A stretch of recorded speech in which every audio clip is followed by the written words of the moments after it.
She was fired on a Tuesday morning. No warning, no severance, no explanation beyond 3 words from the new owner. You're not impressive enough. She packed her locker, walked out, and said nothing. For hours later, the shooting range she'd just been fired from received a call from the Department of Defense. The caller asked one question. Is she still there? She wasn't. She was already gone. And nobody at Crestline shooting range had thought to ask where. But here's what nobody in that building understood yet. Not the new owner who had fired her, not the staff who had watched it happen, not the regulars who had been coached by her for 3 years and hadn't said a word in her defense. The woman who had just been let go for not being impressive enough held a record that had never been broken. A record that existed in a single classified document. On a wall in a building most people would never enter, next to a distance that most people in the shooting world would tell you was impossible. They were wrong about the distance. And they were wrong about her. Stay with us. Because the next 48 hours are going to change every assumption anyone in that range had made about the quiet woman who showed up before everyone else and left without saying goodbye. Mara Voss arrived at Crestline every morning at 6:15, 45 minutes before the range opened to the public. She had a key, had for 3 years, and she used those 45 minutes the way she used everything, quietly, efficiently, without announcing what she was doing or why. She'd check the target systems, calibrate the lane sensors, review the booking schedule, and have coffee ready by the time the first staff member arrived. She was 29. She looked, to most people who encountered her, like someone who had chosen a quiet life and was content with it. Dark hair that she kept pulled back, not because she was trying to look professional, but because it was practical. Plain clothes, usually a gray or olive shirt, dark jeans, work boots that had been resoled twice. She had a face that was striking when you looked at it directly, but easy to overlook when you weren't paying attention, which most people weren't. She had been coaching at Crestline for 3 years. Before that, as far as anyone at the range knew, there was nothing. No previous employer listed on her application. No references beyond a single phone number that the previous owner, a retired Marine named Decker, had called once and then hired her the same afternoon without explanation. When the staff asked Decker what the phone call had been about, he said, "I found out she was qualified." Nobody pressed him on what qualified meant. Decker had sold the range 8 months ago to a man named Harlan Fitch, late 40s. Money from commercial real estate, the particular confidence of someone who had succeeded in enough fields to believe success transferred automatically between them. Fitch had specific ideas about what a shooting range should look like, and those ideas centered primarily on appearance. New signage, a renovated lobby, a social media presence, instructors who looked, in his word, aspirational. Mara did not look aspirational. She looked like someone who knew exactly what she was doing and had no interest in whether you noticed. For 8 months, Fitch had been finding reasons to be in the same room when Mara was coaching, watching her work with the particular attention of someone building a case. She coached with almost no words, a small adjustment to a grip, a repositioning of a foot, a single quiet observation that consistently produced results that the louder, more theatrical instructors couldn't match. Her retention rate was the highest on staff. 3 of her students had gone on to competitive circuits. 1 had qualified for a national championship. None of this appeared to register with Fitch in the way it should have. On Tuesday morning, he called her into the office at 8:30 and told her the range was going in a new direction, that the brand needed energy, that she wasn't the right fit, that she could take the rest of the week's pay and go. She looked at him for a moment, not with anger, not with surprise, with the calm of someone who has been in rooms considerably more difficult than this and found them manageable. She said, "All right." She packed her locker in 4 minutes. A change of clothes, a water bottle, a small notebook with a worn cover. She picked up her bag and walked through the range to the exit, past the lanes where she had spent 3 years turning uncertain beginners into people who could trust themselves with a weapon. She did not look back. The call from the Department of Defense came at 12:47 that afternoon. The person who answered at Crestline was a young staff member named Ellis, 22, 3 months on the job, still in the phase of being slightly intimidated by anyone who sounded official on the phone. The caller identified himself as working out of a DoD office that Ellis didn't recognize and asked, in a tone that was entirely pleasant and entirely serious simultaneously, whether a woman named Mara Voss was currently on staff. Ellis said she had left that morning. A pause. Left as in her shift ended, or left as in she's no longer employed there? Ellis explained. Another pause. Longer this time. Who made that decision? Ellis said the new owner. Is the new owner available? Fitch took the call in his office. He came out 11 minutes later looking like a man who had been told something he didn't fully understand, but understood enough to be concerned about. He asked Ellis if anyone knew how to reach Mara Voss. Ellis said she had never given anyone her personal number. Fitch went back into his office and closed the door. The regulars who had been at the range that morning and witnessed the firing had spent the intervening hours processing it in the way people process things that don't sit right. Not loudly, not dramatically, but with a persistent low-level discomfort that kept returning to the same question. Why didn't anyone say anything? A man named Greer, who had been coming to Crestline 3 mornings a week for 2 years, and whose shooting had improved more under Mara's coaching than it had in the previous decade, was at the far lane when the DOD call came in. He hadn't heard the call itself, but he'd seen Fitch's face afterward. He'd also seen Mara walk out that morning with her bag over her shoulder, past the lane where she'd spent 40 minutes with him 6 weeks ago breaking down a grip problem he'd had for years and fixing it in a single session. He hadn't said anything when Fitch called her into the office. He'd told himself it wasn't his business. He was telling himself something different now. The plaque had been on the wall of the range's main corridor for 11 years. It wasn't large, mounted in a plain frame, the kind of institutional display that becomes invisible through familiarity. Most of the staff walked past it every day without reading it. The regulars had read it once when they first came to Crestline and not since. It listed the range's top recorded performances, and at the top, under long-range precision, confirmed hit, was a distance and a name. The distance was 2,847 meters. The name beneath it was partially faded, the engraving worn from years of hallway light. But it was readable, if you stopped to look. M. Voss. Nobody had stopped to look. Not in 3 years. Not once. She came back on Wednesday morning. Not to ask for her job back. Not to confront Fitch. She came back because she had left her notebook in her locker, the worn cover notebook that she'd carried for years, full of training notes and atmospheric calculations and things that had nothing to do with shooting and everything to do with the years before Crestline. She hadn't realized she'd left it until she was home, and it was the one thing she'd gone back for.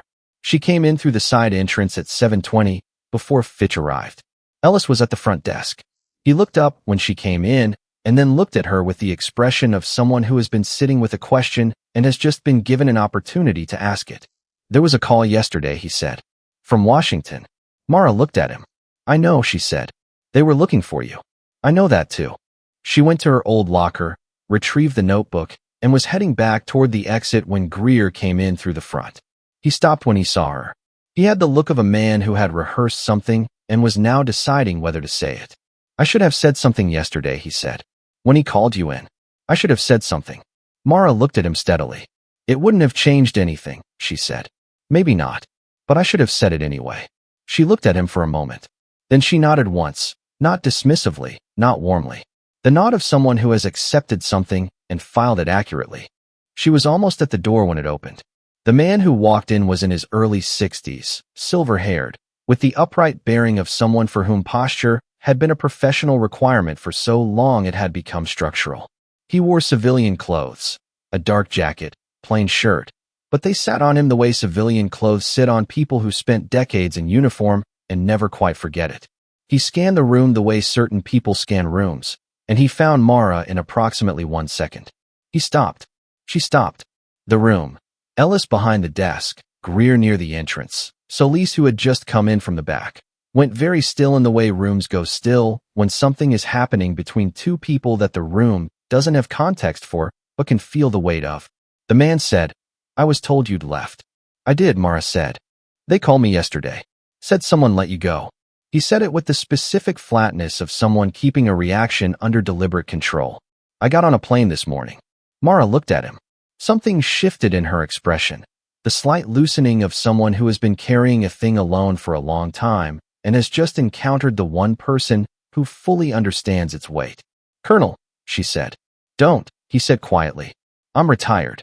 He looked around the range. How long have you been here? 3 years. He nodded slowly. And nobody knew. Nobody needed to. Subscribe to Legendary Veterans right now, because what this colonel is about to say next is the reason he got on a plane at 5 a.m. And when you hear the distance he puts on the table, you'll understand why nobody at Crestline ever thought to look at that plaque on the wall. Greer was looking between them with the expression of a man watching a conversation in a language he almost speaks. Ellis had stopped pretending to do anything at the front desk. Solis was completely still in the doorway. The colonel looked at Mara directly. There's an assessment. International. 8 nations, 12 shooters. There's a distance on the table that nobody has confirmed in a field setting. He paused. They need someone who's done it before. What distance? Greer said, before he could stop himself. The colonel looked at him briefly, then back at Mara. 2,800 meters. Give or take. Ellis made a sound that wasn't quite a word. Greer looked at the corridor. At the plaque. At the faded name he had walked past 100 times without reading. When? Mara said. For days. She looked at the notebook in her hand. Then at the corridor where the plaque was visible if you knew to look for it. All right, she said. The same 2 words she'd said to Fitch yesterday morning. The same tone. The same quiet. But pointing somewhere completely different. Fitch arrived at 9:15 to find a retired Army colonel in his lobby, 2 staff members standing without realizing they were doing it, and the woman he had fired yesterday, standing in the middle of the room, looking like the room had rearranged itself around her while he was gone. He looked at the colonel, then at Mara, then at Ellis, who offered nothing useful. What's going on? Fitch said. The colonel looked at him with the patient expression of someone who has spent a career delivering information to people who weren't ready for it. Yesterday morning you terminated the employment of the only person in this country who has confirmed a hit at 2,800 meters in a field environment. He paused. I'm here to ask her to represent this country at an international precision assessment in 4 days. Fitch looked at Mara. That's, he started. The record's on your wall, Mara said simply. Corridor. Left side. 11 years. Fitch went to the corridor. He came back 30 seconds later with the expression of a man who has just read something that reorganized several things simultaneously. He looked at Mara. He opened his mouth. Then he closed it, because there was nothing to say that the situation hadn't already said more clearly. The assessment was held at a federal training facility 4 days later. 8 nations. 12 shooters. Crosswind between 12 and 18 knots. Shifting direction every 20 minutes. Temperature dropping 4 degrees between morning and midday. A thermal layer at approximately 1,400 meters that the facility's standard tables didn't fully account for. The target was set at 2,800 meters. 3 shooters declined after reviewing the conditions. 2 attempted and missed. The remaining 7 fell short in ways the conditions made understandable. Mara shot last. She had spent the morning quietly.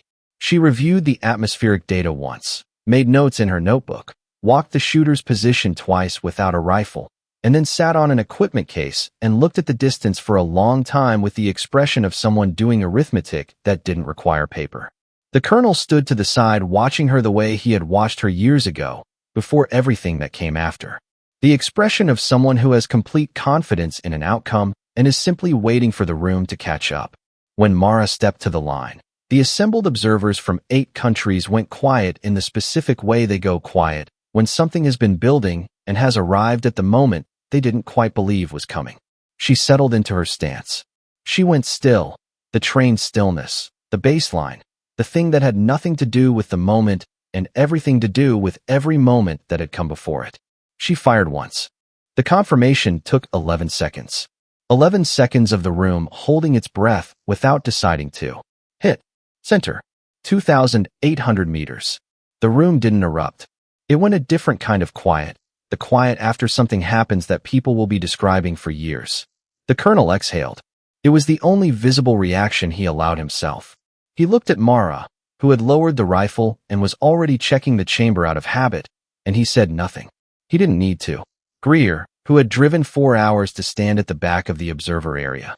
Nobody had invited him officially, but nobody had said he couldn't come, was looking at Mara with the expression of a man who has spent 3 years in the same room as something he didn't understand and has just understood it.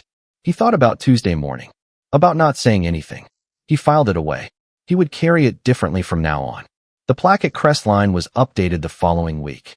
The assessment results were classified, the details available only to people with appropriate clearance. But Decker, the previous owner, heard through channels he still maintained from his Marine years. He called Fitch. He explained, in the direct way of someone who no longer needed to be diplomatic, what Mara Voss had done 11 years ago, and again 4 days ago. Fitch went to the corridor. He looked at the plaque for a long time. Then he called a sign company. The plaque was replaced with something larger. The distance, the date, the name, all of it re-engraved, clearly. M. Voss, 2,847 meters. Confirmed. And below it, in letters Fitch had added himself. 2,800 meters. Confirmed. For days after we let her go. He didn't tell anyone he'd added that second line. The staff found it Monday morning. Nobody said anything to Fitch about it. But Ellis passed it every day on his way to the front desk, and it did what the best reminders do. Reminded him of something he wanted to remember, not something he wanted to forget. Mara didn't come back to Crestline. She moved through the world the way she had always moved through it. Without announcement, without a trail that led anywhere obvious. Doing work that required everything she had, and acknowledging nothing. The notebook came with her. It always had. Somewhere in its worn pages, between atmospheric calculations and training notes, there was a page with nothing on it except a distance, a date, and a small mark she made every time she confirmed something that other people had decided wasn't possible. The mark was very small. She had made it a lot of times. She would make it again. Subscribe to Legendary Veterans, because the most dangerous person in any room is almost always the one nobody thought to take seriously.